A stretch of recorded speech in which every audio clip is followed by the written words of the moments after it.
Good morning students, I am Sujata, your bio teacher. Let's continue our chapter 8, Human Health and Disease. So students, in previous videos we learned about immunity, acquired immunity, acquired immunity, है ना। अब इस video में हम active passive immunity और vaccination immunisation के बारे में पढ़ेंगे। Let's start. Active immunity. Active immunity क्या होती है बच्चों? जो नेचुरल है, जो हमारी जो पर्सन के ओन सेल्स जो एंटीबॉडीज बना रहे हैं उसको कहते हैं एक्टिव इम्यूनिटी। लेकिन ये क्या है? एक तो नेचुरल है, लॉन्ग लास्टिंग है, लेकिन ये बहुत स्लो प्रोसेस है ना।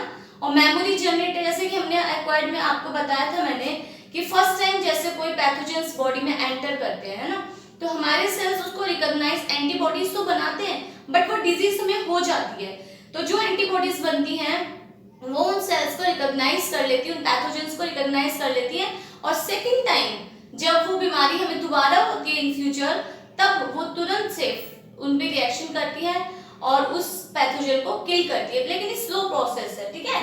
और मेमोरी जनरेट है, अभी बताया, लेकिन ये इसकी जो है ना नॉट वर्क फॉर इम्यूनोडेफिशिएंट, जिनकी इम्यूनिटी अच्छी नहीं है, जिन पर्संस की, उनके लिए ये काम नहीं करता।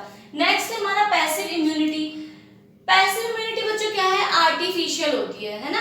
पैसिव इम्यूनिटी जो है आर्टिफिशियल है, पर्सन की बॉडी में वैक्सीन्स के थ्रू जो है एंटीबॉडीज जो है इंजेक्ट कराए जाते हैं। शॉर्ट एक्टिंग है कि आपने जिस चीज के लिए वो इंजेक्ट कराए एट ए टाइम, जब वो है परेशानी वो ठीक हो जाएगी, उसके बाद नहीं उसका असर रहेगा। फास्ट है कि तुरंत असर करते हैं, ये मेमोरी कोई नहीं होती इसमें एब्सेंट, और जो इम्यूनो डेफिशिएंट पर्सन है जिसकी इम्यूनिटी वीक है, ये उसके लिए भी काम करते हैं।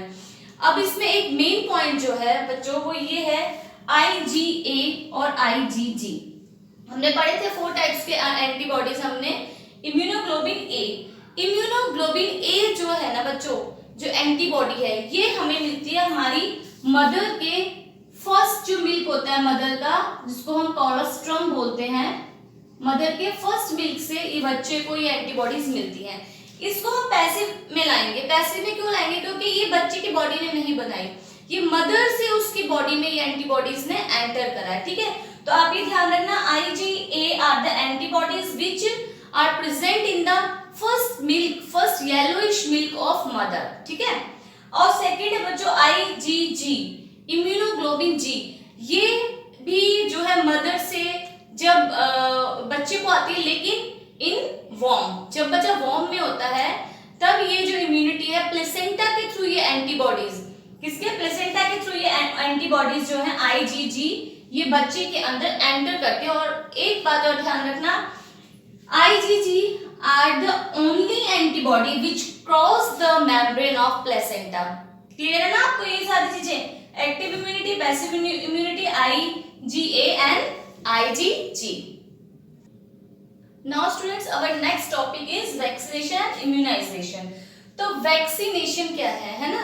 आप सबने सुना होगा, आपके अपने घर में छोटे बच्चे देखे होंगे कि उनको जब बच्चे होते हैं तो 5 ईयर्स से उनको प्रॉपर वैक्सीनेशन कराया जाता है, उनका टीकाकरण कराया जाता है ना। इंजेक्शन के थ्रू, ओरल ड्रॉप्स के थ्रू इनको वैक्सीन्स उनकी बॉडी में इंजेक्ट कराई जाती है। तो बच्चों ये आपको पता है वैक्सीनेशन, एडवर्ड जेनर को फादर ऑफ वैक्सीनेशन कहते हैं। किसको? एडवर्ड जेनर को फादर ऑफ वैक्सीनेशन कहते हैं उन्होंने, क्योंकि सबसे पहले उन्होंने स्मॉल पॉक्स की वैक्सीन को डिस्कवर किया था, है ना।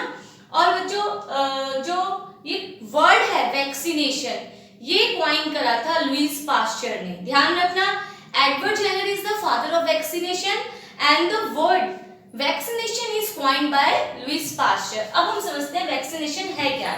हमें ये तो पता है वैक्सीनेशन में वैक्सीन को इंजेक्ट कराया जाता है एक पर्सन की बॉडी में।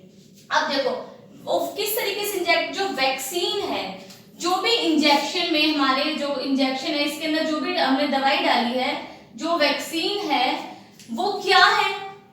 वो क्या है बच्चों? वो है इनएक्टिव पैथोजन। या तो हीट किल है, या डेड है, या इनएक्टिव है, या वीक है। ऐसे पैथोजेंस को ही हमारी बॉडी में एंटर कराया जाता है। और प्रिंसिपल क्या है वैक्सीनेशन का? प्रिंसिपल मेमोरी बेस्ड प्रिंसिपल है, क्योंकि इसमें एक मेमोरी जनरेट की जाती है। देखो मैंने आपको पहले भी समझाया, अभी पैसिव इम्यूनिटी समझाई। इसमें क्या है कि अगर कोई बीमारी है हमें, ठीक है, अब जैसे हम छोटे होते हैं, हमें टिटनेस का इंजेक्शन लगता है, बीसीजी का लगता है, डीपीटी का लगता है ना, एमएमआर का लगता है, ये सारी की सारी वैक्सीनेशन हमारी होती है। तो इनसे क्या होता है बच्चों कि जो ये बीमारी है ना, उनके हीट किल या इनएक्टिव या वीक बैक्टीरियाज को हमारी बॉडी में, बैक्टीरियाज वही पैथोजन को हमारी बॉडी में एंटर कराया जाता है। लेकिन क्या होता है, हम उससे बीमार नहीं होते, डिजीज नहीं होती हमें, बट वो इतने वीक जो पैथोजेंस हैं कि वो हमें डिजीज तो नहीं कर सकते, लेकिन अगर हमारी बॉडी में वो एंटर कर रहे हैं तो हमारी बॉडी उनके अगेंस्ट एंटीबॉडीज बनाती है, और इन फ्यूचर अगर वो पैथोजेंस हमारी बॉडी में एंटर करते हैं तो वो एंटीबॉडीज जो हैं हमें उस बीमारी से बचाते हैं और उन पैथोजेंस को किल कर देते हैं। समझ में आ रही ना आपको मेरी बात? कि देखो हमारा वैक्सीनेशन हुआ, ठीक है। अब वैक्सीन क्या होती है, जो वैक्सीन जो हमारी बॉडी में इंजेक्ट कराई जाती है वो होती क्या है? देखो वैक्सीन क्या है, यहाँ पे लिखा हुआ है मैंने clear, inactive form of pathogens which are injected into humans या एनिमल्स, किसी में भी। अब क्या होता है कि ये इनएक्टिव फॉर्म है, ठीक है। इनएक्टिव फॉर्म है मतलब वो पैथोजेंस को ही उस दवाई मेडिसिन जो आपको दिखाई दे रही है इंजेक्शन में, उसको हमारी बॉडी में एंटर कराया जा रहा है, लेकिन वो पैथोजेंस क्या है, इनएक्टिव है, वीक है, वो हमारे को डिजीज नहीं करेंगे हमें, लेकिन हमारी बॉडी में उनके अगेंस्ट एंटीबॉडीज बन जाएगी, और इन फ्यूचर जब कभी हमारी बॉडी में वो पैथोजेंस एंटर करते हैं तो वो एंटीबॉडीज जो है उन पैथोजेंस को पहचान कर उनको किल कर देती है, ठीक है। तो ये था वैक्सीनेशन जो मेमोरी बेस्ड है। अब देखो इम्यूनाइजेशन, कंफ्यूज होने की जरूरत नहीं है वैक्सीनेशन और इम्यूनाइजेशन में।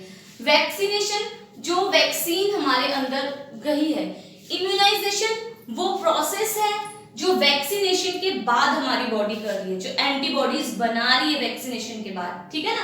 देखो process by which body produce antibody against administration of vaccine या रिएक्शन या of our body after the injection of vaccine, की जो वैक्सीन हमारी बॉडी में डाली जा रही है, पहले तो वैक्सीनेशन हो रहा है, उसके बाद जो हमारी बॉडी का जो एक्शन है उसको कहते हैं इम्यूनाइजेशन। एक्शन क्या है, प्रोडक्शन ऑफ एंटीबॉडीज, ठीक है ना।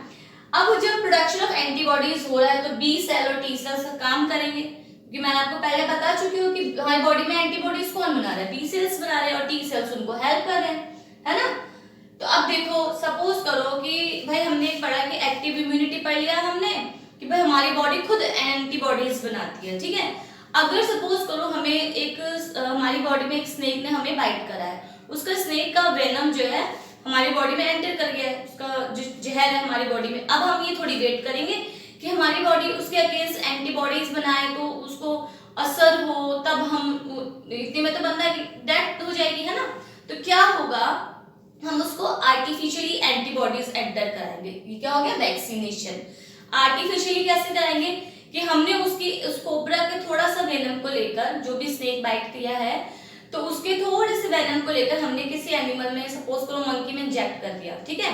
अब मंकी की बॉडी ने जो उस वेनम के अगेंस्ट जो है एंटीबॉडीज बनाई, वो एंटीबॉडीज हमने जो है इंजेक्शन के थ्रू उस पर्सन के अंदर डाली जिसको स्नेक ने बाइट किया हुआ है। समझ में आ रहा है ना।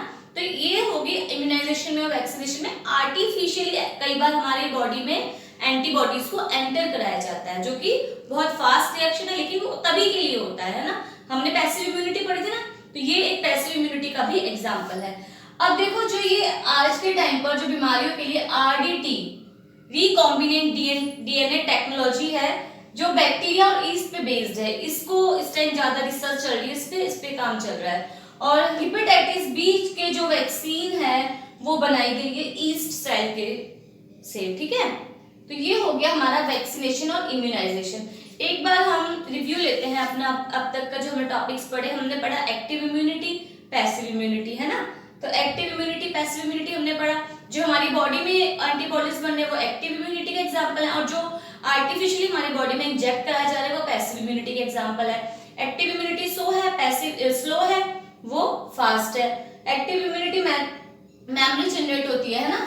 और वैक्सीनेशन में हमने पढ़ा कि वैक्सीनेशन को आर्टिफिशियली हमारी बॉडी में एंटर कराया जा रहा है। अब इम्यूनाइजेशन हमने पढ़ा कि वैक्सीनेशन के बाद जो हमारी बॉडी रिएक्शन कर रही है, एंटीबॉडीज बना रही है, वो इम्यूनाइजेशन हो गया, ठीक है। Father of vaccination Edward Jenner है, और जो टर्म है ये कॉइन करा था लुईस पास्चर ने, ठीक है। और वीक डेड एंटीबॉडीज को हमारी बॉडी में एंटर कराया जाता है। अब बच्चों देखो कि जो पोलियो की ड्रॉप्स है, सबको पता है 2 बूंद जिंदगी की, है ना। जो पोलियो ड्रॉप्स है, क्या होता है कि ओरली, पहले पता आपको इनको ना इंजेक्ट, पोलियो को भी जो था इंजेक्ट कराया जाता था, उसमें ना डेड जो पैथोजेंस है वो हमारी बॉडी में एंटर कराए जाते थे, लेकिन वो इतना इफेक्टिव नहीं था। फिर क्या करा गया कि वीक पैथोजेंस को हमारी बॉडी में एंटर कराया गया, ओरली एंटर कराया गया। वो अब जो वो था वो जो ये ओरली एंटर कराने का ये ज्यादा इफेक्टिव है in place of injections polio का, ठीक है। तो अब आई होप आपको ये सारे टॉपिक क्लियर हो गए होंगे, active immunity, passive immunity, vaccination, immunization. Okay, thank you.